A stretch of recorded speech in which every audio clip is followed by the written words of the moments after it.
സ്വർണ്ണക്കൊള്ളയിൽ ഇന്നലെ അറസ്റ്റിലായ രണ്ടുപേര് CPM-ന്റെ നേതാക്കളല്ല എന്ന് സാധാരണക്കാർക്ക് പറഞ്ഞു പഠിപ്പിക്കുന്ന തിരക്കിലായിരുന്നു പാർട്ടി ഗ്രാമങ്ങളും സഖാക്കളും. പക്ഷേ പിടിച്ചതിനേക്കാളും വലിയവർ മാളത്തിലുണ്ടായിരുന്നു എന്നുള്ളതാണ് ഇപ്പോൾ പുറത്തുവരുന്ന റിപ്പോർട്ടുകൾ. അതോടെ റിപ്പോർട്ടർ TV തന്നെ പറഞ്ഞതുപോലെ ചെറിയ പുള്ളികളല്ല, പകരം ഹൈക്കോടതി പറഞ്ഞതുപോലെ വലിയ തോക്കുകളിൽ തന്നെ പെട്ടവനാണ് ഇവരെല്ലാവരും. അതുപ്രകാരം സ്മാർട്ട് ക്രിയേഷൻസിന്റെ സ്വർണം വേർതിരിച്ചതിന്റെ നിർണായക രേഖ പുറത്തായിട്ടുണ്ട്. അതുറപ്പിക്കുന്ന തരത്തിൽ സ്മാർട്ട് ക്രിയേഷൻസിന്റെ CEO പങ്കജ് ബഡാരിയിൽ നിന്നുമാണ് രേഖ പിടിച്ചെടുത്തത്.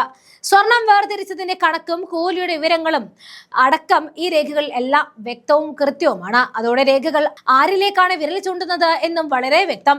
സ്വർണ്ണക്കൊള്ളയുമായി ബന്ധപ്പെട്ട തുടക്കം മുതൽ സ്മാർട്ട് ക്രിയേഷൻസ് പറഞ്ഞിരുന്നത് തങ്ങളുടെ കയ്യിൽ എത്തിയിരുന്നത് ചെമ്പ് പാളിയാണ് എന്നതായിരുന്നു. അതിലാണ് മുഴുവൻ രഹസ്യങ്ങളുടെയും തുമ്പും അഴിഞ്ഞു തുടങ്ങിയത്. അത് പോറ്റി മുതൽ പത്മകുമാർ വരെയുള്ള അകത്താകുമ്പോൾ വലിയ ആത്മവിശ്വാസത്തോടെ പലരും പിടിച്ചു നിന്നു.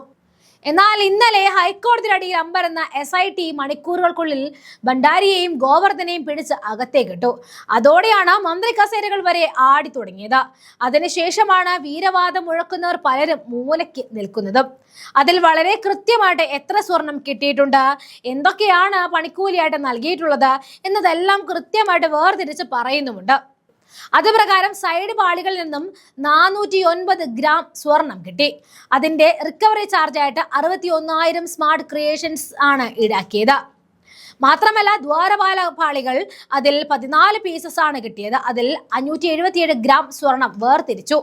മറ്റുള്ളവയിൽ ഏകദേശം 3 ഗ്രാം, അങ്ങനെ 989 ഗ്രാം സ്വർണം. അതായത് 1 കിലോയോളം സ്വർണം ദ്വാരപാലക ശില്പങ്ങളിൽ നിന്നും സൈഡ് പാളികളിൽ നിന്നും മാത്രം സ്മാർട്ട് ക്രിയേഷൻസ് വേർതിരിച്ചു എന്നാണ്. പിന്നീട് പണിക്കൂലിയായിട്ട് സ്വർണം തന്നെയാണ് ഇവരെടുക്കുന്നത്. 3 ലക്ഷത്തിലധികം രൂപയാണ് അവർ പണിക്കൂലിയായിട്ട് കാണിച്ചിരിക്കുന്നത്. 96 ഗ്രാം സ്വർണമാണ് സ്മാർട്ട് ക്രിയേഷൻസ് പണിക്കൂലിയായിട്ട് എടുത്തത് എന്നാണ് രേഖയിലുള്ളത്. സ്വർണം ഒന്നും എത്തിയിട്ടില്ല എന്ന് പറഞ്ഞ സ്മാർട്ട് ക്രിയേഷൻസിന്റെ കയ്യിൽ നിന്നുമാണ് ഈ രേഖ എല്ലാം പിടിച്ചെടുത്തിരിക്കുന്നത് എന്നോർക്കണം.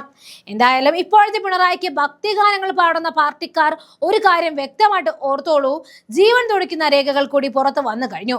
പിടിച്ചു നിൽക്കാൻ അങ്ങനെ കഴിയണമെന്നില്ല. മാത്രമല്ല ചെന്നൈയിലെ ഭണ്ഡാരിക്കും കർണാടകയിലെ ഗോവർദ്ധനം ഇവിടുത്തെ ഏരിയ കമ്മിറ്റികളെ തൊഴുതു നിൽക്കേണ്ടിരുന്ന ആവശ്യവുമില്ല. കിട്ടേണ്ടത് കിട്ടുമ്പോൾ തത്ത പറയുന്നത് പോലെ അത് കോടതി പറഞ്ഞ വൻ തോക്കുകൾ തന്നെയായിരിക്കും.